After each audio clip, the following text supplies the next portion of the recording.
जी हाँ दोस्तों, एक चौंकाने वाली रिपोर्ट आई है कि इंडियंस के पास इतना ज़्यादा सोना है कि 10 पाकिस्तान भारतीय लोग सिर्फ सोने से ही खरीद सकते हैं। इतना ज़्यादा सोना कि देश की जीडीपी में 89% कंट्रीब्यूशन ना कहें कि देश की जीडीपी का टोटल जितना साइज़ है, लगभग 90% वो भारत में हाउस होल्ड्स के पास उतना ज़्यादा सोना ही सोना है। अब देखिए, यहाँ से हमने इकोनॉमी को कवर करना है यूपीएससी के पर्सपेक्टिव से। ऐसा नहीं है कि यूपीएससी नहीं पूछता है इससे, राइट? क्योंकि सोने के प्राइसेस बहुत ज़्यादा, गोल्ड के प्राइसेस रिसेंटली बहुत ज़्यादा बढ़ रहे हैं। इंडिया में काफ़ी ज़्यादा गोल्ड के रिजर्व्स भी रिसेंटली बढ़े हैं। और एक ये रिपोर्ट भी आई हुई है, ठीक है? तो मॉर्गन स्टैनले के इस रिपोर्ट के बेसिस पे हम जो है नेक्स्ट ईयर के लिए ये परसीव कर सकते हैं, एक गैस लगा सकते हैं कि हाँ बिल्कुल, लगभग 2 मार्क्स इस टॉपिक से आपके इस एक वीडियो से अगले साल प्रीलिम्स में हो सकता है बने। ऐसा नहीं है कि यूपीएससी ने गोल्ड से, जब जब भी देखिए गोल्ड न्यूज़ में रहा, यूपीएससी ने गोल्ड से सवाल पूछा है। सोवरेन गोल्ड बॉन्ड स्कीम और गोल्ड मोनेटाइजेशन स्कीम ये 2014-15 में आई थी, तो यूपीएससी ने इस पर सवाल पूछ लिया। 2023 में यूपीएससी ने ये तक सवाल पूछ लिया कि भैया ग्लोबल, है ना, ग्लोबल ग्लोबल इकोनॉमी में जो सबसे बड़ा गोल्ड एक्सपोर्टर है वो कौन है, इस पे उन्होंने सवाल पूछ लिया है। गोल्ड रिजर्व्स पे तो बार बार सवाल पूछे ही जा रहे हैं। तो इंडिया के गोल्ड रिजर्व एटसेट्रा, इन सब चीज़ों को यहाँ पे साथ में स्टडी करेंगे और देखेंगे कि एक्चुअली ये रिपोर्ट है क्या। बिल्कुल सही बात है, पाकिस्तान की जो इकोनॉमी है, इनकी टोटल जीडीपी का साइज लगभग 383 बिलियन डॉलर है। और भारत के जो टोटल टोटल जो गोल्ड की होल्डिंग, सिर्फ और सिर्फ ये वो होल्डिंग नहीं है जो गवर्नमेंट ऑफ इंडिया के पास है, आज जो रिजर्व बैंक के पास है। यहाँ हम ये भी समझेंगे कि भारत के गोल्ड रिजर्व्स और जो हाउस होल्ड गोल्ड है उसमें डिफरेंस क्या है। क्योंकि हम तो नॉर्मली सुनते हैं कि गोल्ड रिजर्व भारत के सिर्फ 693 बिलियन डॉलर के आसपास जो हैं, ठीक है, उतने रहते हैं। तो भैया ये 3.8 ट्रिलियन का नंबर क्या है, ये सब चीज़ें भी यहाँ पे हम जानेंगे। सबसे पहले डिफरेंस जानना बहुत ज़रूरी है कि गोल्ड रिजर्व की देखिए कि गोल्ड रिजर्व और जो हाउस होल्ड गोल्ड है उसमें डिफरेंस क्या होता है। गोल्ड रिजर्व, जब भी हम किसी कंट्री के गोल्ड रिजर्व की बात करेंगे तो ये वो रिजर्व होंगे जो कंट्री के रिजर्व बैंक के द्वारा या जो सेंट्रल बैंक है, ठीक है, उनके द्वारा। जैसे आरबीआई के पास जो टोटल गोल्ड है, जो आरबीआई ने ठीक है, आरबीआई ने अपने पास गोल्ड रख रखा है अपनी फॉरेन लाइबिलिटीज़ को ठीक है फुलफिल करने के लिए, उसे हम कहेंगे गोल्ड रिजर्व। ये होता है गवर्नमेंट का गोल्ड, ये होता है सरकारी सोना। एक होता है डोमेस्टिक गोल्ड, ठीक है। तो ये जो डोमेस्टिक गोल्ड है भारत में, ये इतना ज़्यादा है कि भैया जो टॉप गोल्ड रिजर्व की कंट्रीज़ हैं, टॉप 3 गोल्ड रिजर्व की कंट्री, उन तीनों का कंबाइन भी अगर किया जाए तो भी भारत के हाउस होल्ड्स का सोना उससे भी ज़्यादा बढ़ेगा। टोटल जितनी भी भारत की जीडीपी है उसका, ठीक है, उसकी वैल्यू का लगभग 90%, 89%, है ना। यहाँ से भी वो सवाल बना सकता है, फैक्चुअल स्टेटमेंट, ये इंडिया में डोमेस्टिक गोल्ड ही है। गोल्ड प्राइसेस रिसेंटली बढ़े भी हुए हैं, डोमेस्टिक गोल्ड भी ज़्यादा से ज़्यादा परचेज किया जा रहा है। इसलिए भी आपसे हो सकता है इस पे एक सवाल बने। तो इंडिया का आरबीआई भी, देखिए गोल्ड गोल्ड रश दुनिया में क्यों बढ़ रहा है, क्योंकि दुनिया में बहुत ज़्यादा इंस्टेबिलिटी है, क्योंकि गोल्ड के फ्यूचर यूज़ भी बहुत ज़्यादा है और कंट्रीज डी डॉलराइजेशन करना चाहती है। वो डॉलर से परे हटके, ठीक है, अपनी, ठीक है, गोल्ड पे अपनी ज़्यादा रिलायबिलिटी वो शो कर रहे हैं। इसलिए जो कंट्रीज़ है वो ज़्यादा से ज़्यादा गोल्ड भी बाय कर रही हैं। ये भी एक फैक्टर है गोल्ड के प्राइसेस बढ़ जाने का। इससे भी आपसे सवाल पूछा जा सकता है। इसी वजह से गोल्ड के प्राइसेस इतने ज़्यादा बढ़ गए हैं, लगभग 1.3 लाख पर 10 ग्राम्स, ठीक है, एक तोले का इतना सोना, ठीक है, वो जो है बढ़ गया है, राइट, इतना भाव बढ़ गया है।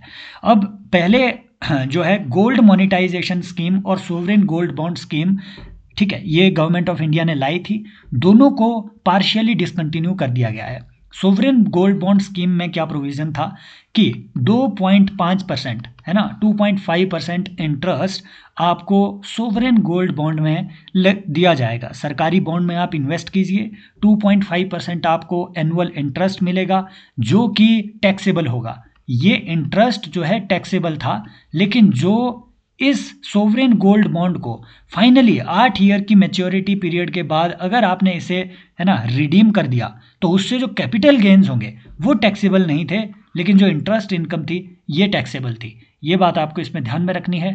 प्री मैच्योर रिडेम्पशन भी हो सकता था, 5 साल के बाद आप इसे प्री मैच्योरली रिडीम भी कर सकते थे। तो ये था आपका सोवरेन गोल्ड बॉन्ड स्कीम, ताकि भैया लोग जो है गोल्ड पे ज़्यादा निर्भरता ना रखे, हमारे गोल्ड इंपोर्ट कम हो सके और जो इन्वेस्टमेंट उन्होंने गोल्ड में करना था वो अब गोल्ड बॉन्ड में करें। लेकिन सरकार ने कहा कि इससे हमें कर्जा लेना बहुत महंगा पड़ रहा है, इसलिए हम इसे अब प्राइमरी मार्केट में इशू करना बंद कर देंगे गोल्ड बॉन्ड को। ऐसी ही एक स्कीम लाई गई थी गोल्ड मोनेटाइजेशन स्कीम। इस गोल्ड मोनेटाइजेशन स्कीम में भी 3 कंपोनेंट थे, एक शॉर्ट टर्म का मोनेटाइजेशन, मीडियम टर्म का मोनेटाइजेशन, लॉन्ग टर्म का मोनेटाइजेशन। इसमें जो मीडियम और लॉन्ग टर्म का मोनेटाइजेशन मतलब 3 साल से ज़्यादा का जो मोनेटाइजेशन होना था गोल्ड का, ठीक है, वो गवर्नमेंट ऑफ इंडिया ने बंद कर दिया है। इस गोल्ड मोनेटाइजेशन स्कीम में भी जो लोगों के पास घर में पड़ा हुआ सोना है वो सोना ले जा करके वो बैंक में मोनेटाइज कर सकते थे, है ना, बैंक में वो डिपॉजिट करेंगे और ठीक है, और उस डिपॉजिट पे उन्हें इंटरेस्ट भी मिलता था। इंटरेस्ट कौन डिसाइड करेगा? ये बैंक डिसाइड करेंगे।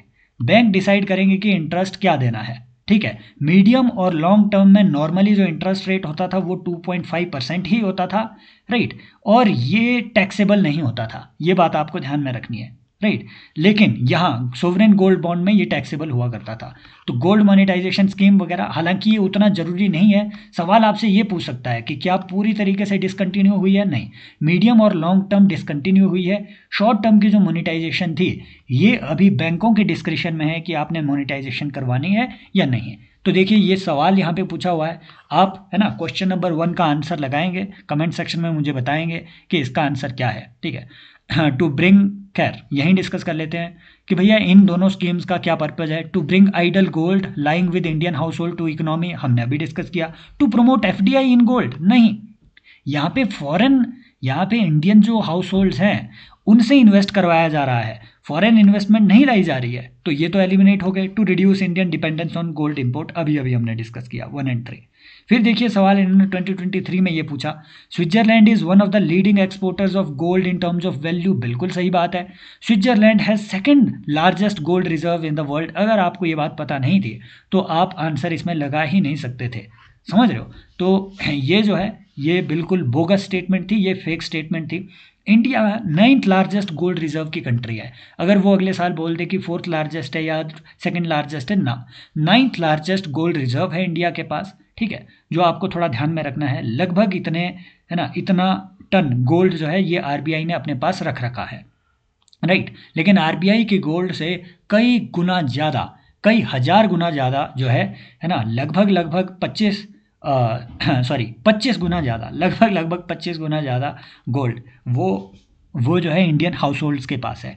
दुनिया में जो सबसे ज़्यादा गोल्ड रिजर्व है वो यूनाइटेड स्टेट्स के पास है और उसके बाद आती है जर्मनी। तो स्विट्जरलैंड नहीं है, स्विट्जरलैंड तो भाई है ना, स्विट्जरलैंड यहाँ देखो कितने नीचे रैंक करता है, ठीक है। लेकिन Switzerland one of the largest exporter जरूर है गोल्ड का, है ना, स्विट्जरलैंड के पास, है ना, स्विट्जरलैंड काफ़ी ज़्यादा गोल्ड एक्सपोर्ट करता है।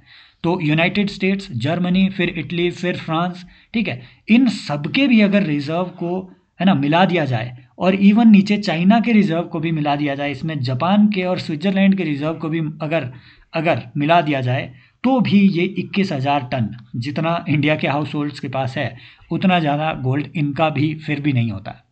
फिर देखिए सवाल इन्होंने एक बार ये भी पूछा था कि इंडिया के फॉरेन एक्सचेंज रिजर्व्स में क्या क्या चीज़ें आती है, क्या इसमें लोन्स फ्रॉम फॉरेन कंट्री आएंगे? ना, यहीं पे है ना, यहीं पे कैच है। क्या इसमें लोन फ्रॉम वर्ल्ड बैंक आएंगे? ना।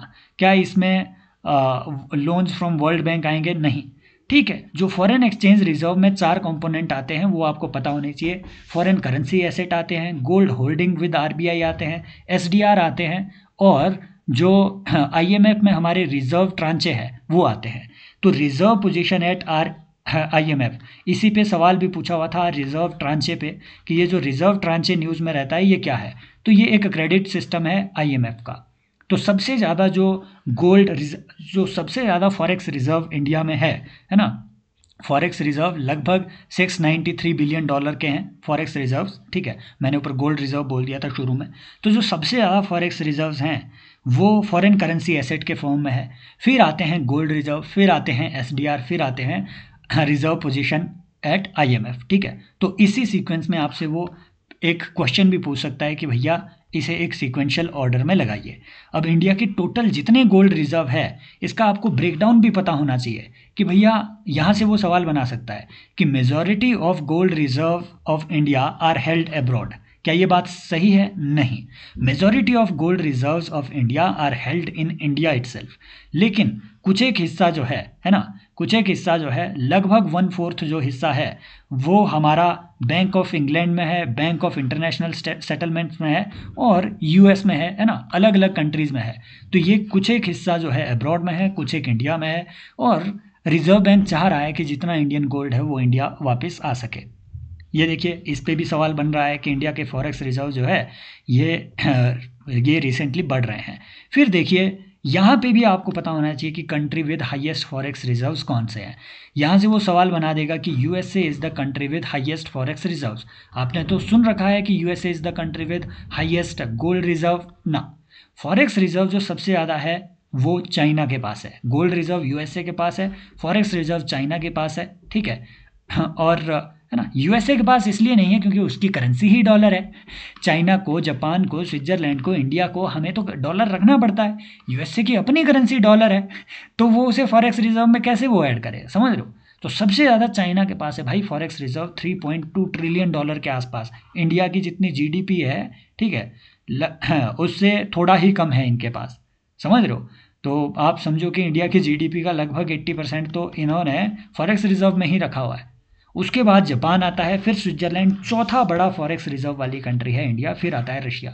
तो ये सीक्वेंस आपको पता होनी चाहिए, एटलीस्ट चाइना का पता हो, जापान का पता हो, इंडिया का पता हो, ठीक है। यहाँ से वो सवाल आपसे बना सकता है। मैंने लास्ट के लिए आई थिंक आपको एक सवाल रखा होगा, नहीं रखा है कोई भी तो, है ना। तो मैं आपको क्वेश्चन एक ये दूंगा, आप मुझे कमेंट सेक्शन में बताएंगे कि क्या क्या क्या एसडीआर आईएमएफ की करेंसी है या नहीं है ना। ये आप मुझे कमेंट सेक्शन में बताएंगे और इसकी एक्सप्लेनेशन भी मुझे आप देंगे। Now it is time to reveal our offerings guys. इसी तरीके की पीवाईक्यू बेस्ड रिसर्च हमारे फ्लैगशिप पीवाईक्यू रिसर्च प्रोग्राम में, ठीक है। पीवाईक्यू रिसर्च मुझे हमेशा है ना 4 बार प्रीलिम्स को क्वालिफाई करने में मुझे हेल्प करी है। मैंने वो सारी टेक्निक्स वगैरह जो भी है ना, जिस भी तरीके से, ये एक रिवीजन ओरिएंटेड प्रोग्राम है बाय द वे, आप इसमें एनरोल कर सकते हैं and you will find it the most valuable investment in your entire UPSC preparation. अगर आपका प्रीलिम्स बार बार फंस रहा है, एक बार इसमें एनरोल करके आप देखिए, ठीक है। अगर हेल्प नहीं हुई तो मुझे फिर बताना, ठीक है। बहुत डीप लेवल पे यहाँ रिसर्च हुई है, लगभग 150 आवर्स का आपको इसमें कंटेंट मिलेगा। कुछ अपलोड हो चुका है, कुछ लगातार अपलोड होता है ना। फिर मेंस के आंसर राइटिंग के लिए मेंस एनरिचमेंट प्रोग्राम हमारा चला हुआ है। इसमें लाइव इवेल्युएशन आपको मिलती है और डेली रिकॉर्डेड सेशंस, बहुत ही एनरिच्ड रिकॉर्डेड सेशंस जिसमें केस स्टडीज़ वगैरह, फैक्ट, डेटा एटसेट्रा सब चीज़ें उसमें आपको देखने को मिलेगी। तो ये हमारे 2 फ्लैगशिप ऑफरिंग्स है, आप civilspot.in पे जाकर के इसमें एनरोल कर सकते हैं। Thank you so much, take care, bye bye, as always love you all. Comment section में बताइए कि ये जो सीरीज़ है इकोनॉमी बिट बाय बिट, ये आपको है ना अगर हेल्प कर रही है तो हम इसे कंटिन्यू करेंगे। Thank you so much, take care, bye bye.